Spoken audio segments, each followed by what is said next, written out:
Hi friends, শেয়ারবাজার রহস্য চ্যানেলে আপনাদের স্বাগত। আশা করি আপনারা ভালো আছেন এবং সুস্থ আছেন। ফ্রেন্ডস, প্রথমেই বলি, মার্কেটে বিভিন্ন টাইপের ভয়েস আসবে। অর্থাৎ কেউ বলবে মার্কেট আরো উপরে যাবে, কেউ বলবে মার্কেট নিচে যাবে। আমার যে ভিডিও করার মূল উদ্দেশ্য হচ্ছে যে আপনি শিখুন যে কখন আপনাকে একটা শেয়ারকে কিনতে হবে বা কি ধরনের বিজনেস যে কোনো সময়ে কেনা যেতে পারে। এই জিনিসগুলো কিন্তু মাথায় রাখবেন। অর্থাৎ এখন যদি আপনারা মার্কেটে শেয়ার কিনছেন, তাহলে কিন্তু অত্যন্ত সিলেক্টিভ হবেন। কারণ হঠাৎ করে আপনি ট্র্যাপও হয়ে যেতে পারেন। অর্থাৎ বিভিন্ন শেয়ারের যে ভ্যালুয়েশন, আপনি যদি ধরুন টিভির অ্যাঙ্কারদের কথা শুনে আপনি যদি কোনো শেয়ারে ইনভেস্ট করে নেন, আপনি যে কোনো টাইমে কিন্তু ট্র্যাপড হয়ে যেতে পারেন। হ্যাঁ, নিজের সিদ্ধান্তে আপনি যখন কিছু কিনছেন, তখন তার জন্য আপনি কাউকে দোষারোপ করবেন না। সুতরাং মেন অ্যাডভাইস হচ্ছে, যে শেয়ারই কিনুন না কেন, শেয়ারটার বিজনেস যেন আপনি জানেন এবং আপনি আপনার ফিউচার প্ল্যান সেটাকে নিয়ে যেন সিদ্ধান্ত নিয়েই এগোন। ফ্রেন্ডস, আজকে আমরা একটা এভারগ্রিন সেক্টর এবং এমার্জিং সেক্টরকে নিয়ে চর্চা করব এবং এই শেয়ারটার বর্তমান যে ভ্যালুয়েশন, এই ভ্যালুয়েশনেও আমি আমার স্ট্র্যাটেজিতে কিন্তু আমি শেয়ারটাতে অল্প অল্প করে ইনভেস্টমেন্ট করব। ফ্রেন্ডস, টায়ার রিসাইক্লিং কোম্পানির নাম হচ্ছে টিন্না রাবার। বর্তমানে এর মার্কেট ক্যাপিটাল হচ্ছে 2608 কোটি, ইপিএস 23.52। প্রসঙ্গত বলে রাখি, আমাদের দেশে ভারতবর্ষে এখন সারা বছর প্রায় 20 লাখ টায়ার রিজেক্ট হয় এবং এই যে 20 লাখ টায়ার রিজেক্ট হয়, তার মধ্যে অনলি 20% টায়ার, অর্থাৎ 4 লাখ টায়ার রিসাইকেল হয়, আর 80% টায়ার, যার পরিমাণটা হচ্ছে 16 লাখ, সেটা কিন্তু ডাম্প করা হয় এখানে ওখানে। কিন্তু টিন্না রাবার এই যে টায়ার রিসাইক্লিং করে 4টে জায়গাতে তার প্রোডাক্টকে ইউজ করার মতো করে দিচ্ছে। কোন কোন সেক্টরে? মানে এই টায়ার রিসাইক্লিং করার পরে যে সমস্ত প্রোডাক্ট বেরোয় সেখান থেকে, একটা হচ্ছে ইনফ্রাস্ট্রাকচারে লাগে, দ্বিতীয় হচ্ছে ইন্ডাস্ট্রিয়ালে লাগে, তৃতীয় হচ্ছে স্টিল সেক্টরে লাগে, চতুর্থ হচ্ছে কনজিউমার সেক্টরে লাগে। ইনফ্রাস্ট্রাকচারে কি লাগে? সিআরএমবি অর্থাৎ ক্রাম্পড রাবার মডিফাইড বিটুমিন, যেটাকে কিন্তু আমরা যে রাস্তার কনস্ট্রাকশন করছি, সেই কনস্ট্রাকশনে কিন্তু এই রাবারকে রিসাইকেল করে যে প্রোডাক্টটা বেরোয়, সেটাকে কিন্তু ইউজ করা হয় রাস্তা থেকে। এবং এই এরিয়া থেকে এই কোম্পানি যা রেভিনিউ জেনারেট করে, তার মোর দেন 50% টাকা রোজগার হয় এই সিআরএমবি অর্থাৎ ক্রাম্পড রাবার মডিফাইড বিটুমিন থেকে। নাম্বার 1। নাম্বার 2, ইন্ডাস্ট্রিয়াল সেক্টর থেকে। সেটা কি? কনভেয়ার বেল্ট, যেটা ইউজ করা হয় টায়ারকে রিসাইকেল করার জন্য, সেটা কিন্তু এই রিসাইক্লিং থেকেই কিন্তু আসে এবং যেখান থেকে কোম্পানি 25% রেভিনিউ জেনারেট করে। প্রসঙ্গত বলে রাখি, বর্তমান কোম্পানির রেভিনিউ কত,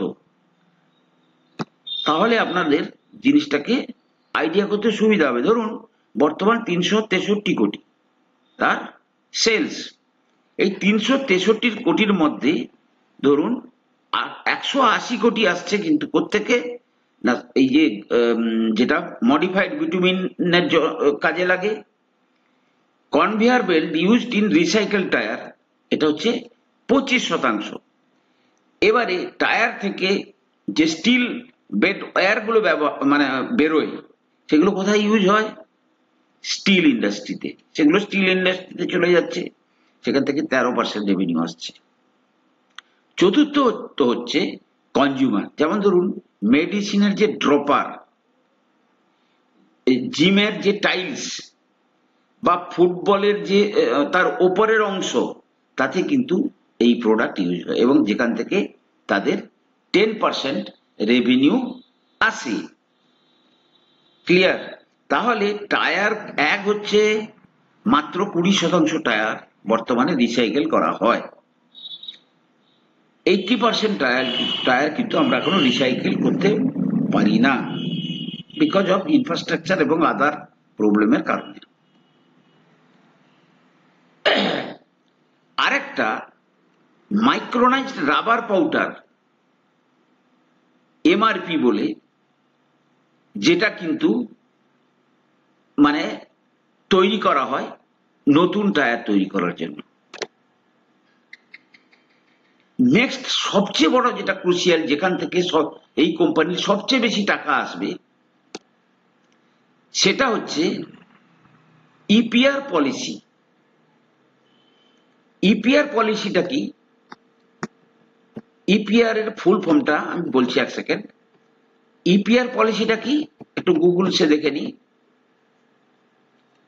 ইপিআর পলিসি মানে আমি যেটা মানেটা বোঝাচ্ছি, আমি তার আগে ডেফিনেশনে যাওয়ার আগে, যে মেইনলি আপনি যে সমস্ত প্রোডাক্ট তৈরি করেন তার বর্তমানে একটা সার্টেন শতাংশ, কিছু শতাংশ আপনাকে কিন্তু মানে ক্রাশ করতে হবে, অর্থাৎ সেটাকে নষ্ট করতে হবে, কোম্পানিকেই করতে হবে। আপনি গাড়ি তৈরি করছেন, extended producer responsibility, extended producer responsibility, অর্থাৎ প্রডিউসারেরই দায়িত্ব থাকবে যে তুমি যদি রাবার তৈরি টায়ার তৈরি করছো, সেই টায়ারটাকে কিন্তু সেটা তো আর এখানে সেখানে পড়ে থাকবে না, সেটা কিন্তু আপনাকে কিন্তু ইয়ে তৈরি করতে হবে, ক্রাশ করতে হবে। সে ব্যবহারযোগ্য করো না করো, সেটা কিছু একটা তোমাকে সুরাহা করতে হবে। এবারে এই যে ইপিআর মানে পলিসি, এই ইপিআর পলিসি কিন্তু এখন এই কোম্পানির জন্য বুমেরাং হচ্ছে। যেমন ধরুন এমআরএল, অ্যাপেলো, সিয়াট, জেকে টায়ার, আইওসিএল, তারপরে এছাড়াও অন্যান্য জায়গায়, যে সমস্ত জায়গায় এই ধরনের প্রোডাক্ট মানে যাদের এই সমস্ত জিনিস ইয়ে হয়, যেগুলোকে নষ্ট করতে হবে, সেগুলোকে মানে সেই কোম্পানিগুলো যে নষ্ট করেছে তার সার্টিফিকেট কিন্তু গভর্নমেন্টকে প্রডিউস করতে হবে, মানে স্পেসিফিক ডিপার্টমেন্টকে প্রডিউস করতে হবে যে আমরা এত টায়ার তৈরি করেছি, এত টায়ারকে আমরা রিসাইকেল করেছি। কিন্তু তারা কি প্রত্যেকে কি আর ওই টায়ারটাকে রিসাইকেল করার মতো তাদের ফ্যাক্টরি তৈরি করবে? তারা কিন্তু সেই দায়িত্বটা দেবে কাকে? সেই দায়িত্বটা দেবে এই টিনা রাবার টাইপের যে সমস্ত কোম্পানি আছে, এদেরকে দেবে, এবং একটা সার্টেন অ্যামাউন্ট নিয়ে পার টায়ার বা পার টন তারা কিন্তু সেই ইপিআর সার্টিফিকেটটা কিন্তু তাদেরকে প্রোভাইড করবে। ক্লিয়ার? আচ্ছা, এবারে দেখুন বর্তমানে যে টায়ারটা ক্রাশ করছে মানে যে রিসাইকেল করছে, 2022-এ ছিল 72,000 মেট্রিক টন, 23-এ যেটা ছিল 80,000 মেট্রিক টন, 24-এ প্রায় 1 লাখ মেট্রিক টন। ঠিক আছে? 25-এ যেটা অনুমান করছে 1.5 লাখ মেট্রিক টন করবে। অর্থাৎ এখান থেকে একটা আইডিয়া কি নিচ্ছেন আপনি? যদি 1,000 লাখ মেট্রিক টনে তার বর্তমানে ধরুন 386 কোটি টাকার সেলস হয়, তাহলে 1.5 লাখ মেট্রিক টনে তার রেভিনিউ কিন্তু ওই প্রপোর্শনালি বাড়বে। ক্লিয়ার? 2026-এর দিকে তার 2 লাখ মেট্রিক টন মতো তারা রিসাইকেল করবে, এবং অ্যাকর্ডিংলি 2027-এ 250 অর্থাৎ 2,50,000 মেট্রিক টন তারা রিসাইকেল করবে। ক্লিয়ার? 5টা প্ল্যান্ট আছে, একটা আছে ওমানে আর 4টা আছে ইন্ডিয়াতে। কোথায় কোথায়? ওয়েস্ট বেঙ্গল, মহারাষ্ট্র, তামিলনাড়ু এবং হরিয়ানাতে। তাহলে কি বিজনেস করে, কে কে কাস্টমার, এগুলো আপনারা বুঝতে পেরে গেছেন। নেক্সট যেটা হচ্ছে যে ম্যানেজমেন্ট কি বলছে।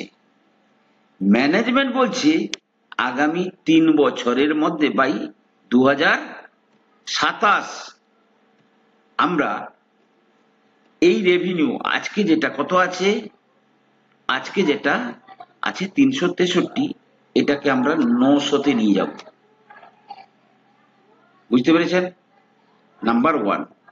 দ্বিতীয়ত তারা বলতে চাইছে মার্জিন আমাদের আরো বাড়বে।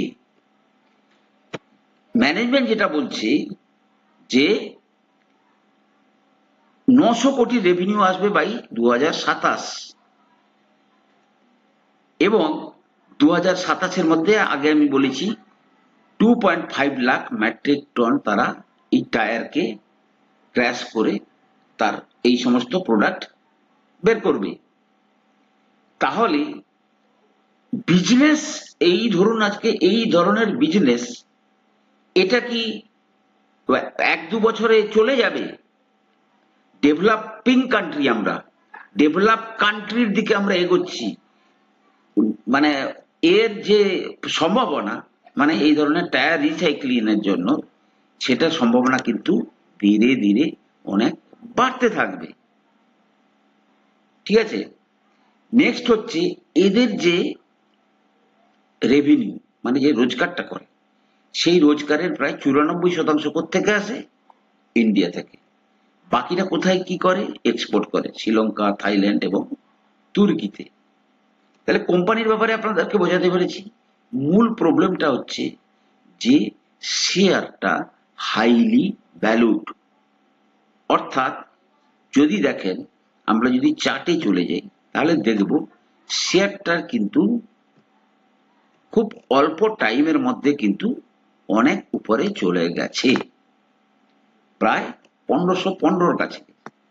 কিন্তু আমার কাছে যেটা মেন, যেটা প্লাস পয়েন্ট, সেটা হচ্ছে মাত্র 2600 কোটি টাকার কোম্পানি। আমি কিনলে কতদিনের জন্য কিনবো? আমি কিনবো 5 বছরের হরাইজনের জন্য। আমি 5 বছর পরে এই কোম্পানিকে, ধরুন আমি ভাবছি যে এই কোম্পানি 5 বছর পরে বাই 2030 এই কোম্পানি 12,000-15,000 কোটি টাকা কোম্পানি হবেই। আমি কিন্তু সেই জন্য কিনবো। অতএব আমি যদি এই প্রাইসে একটা কিনি, তাহলে কিন্তু শেয়ার যদি, যেহেতু ছোট শেয়ার, যদি 50% পড়েও আমি সেখানেও আবার দুটো কিনবো। কারণ আমার এই বিজনেসটার প্রতি ফেদ আছে, আমার এই বিজনেসটার প্রতি ফেদ আছে এবং কোম্পানিটার এমন কোনো লোন ও নেই। ফ্রেন্ডস, আমি কিন্তু এই শেয়ারটার উপর বেটিং করছি এবং আমি অল্প অল্প করে ফর এ লং পিরিয়ড কিন্তু আমি এই শেয়ারটাতে ইনভেস্ট করব। ফ্রেন্ডস, আপনারা কিন্তু যখন কোনো শেয়ারে ইনভেস্ট করবেন, আপনারা কিন্তু আপনাদের ফাইন্যান্সিয়াল অ্যাডভাইসারের পরামর্শ নিয়েই কিন্তু আপনারা কোনো শেয়ারে ইনভেস্ট করবেন। আমি সেবি রেজিস্টার্ড অ্যানালিস্ট নই, অতএব আমি যে সিদ্ধান্ত নেব সেটা কিন্তু আপনাদের নেওয়ার জন্য বলা হচ্ছে না, বা আমার এই ভিডিও আপনাদেরকে কোনো কেনা বা বিক্রির সাজেশন দেওয়া হচ্ছে না।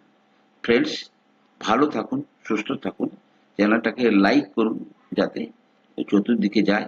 ছুটির দিনে আজকে এই শেয়ারটাকে নিয়ে এলাম, দেখুন, স্টাডি করুন, ভালো লাগবে। ভালো থাকুন, কথা হবে পরের এপিসোডে।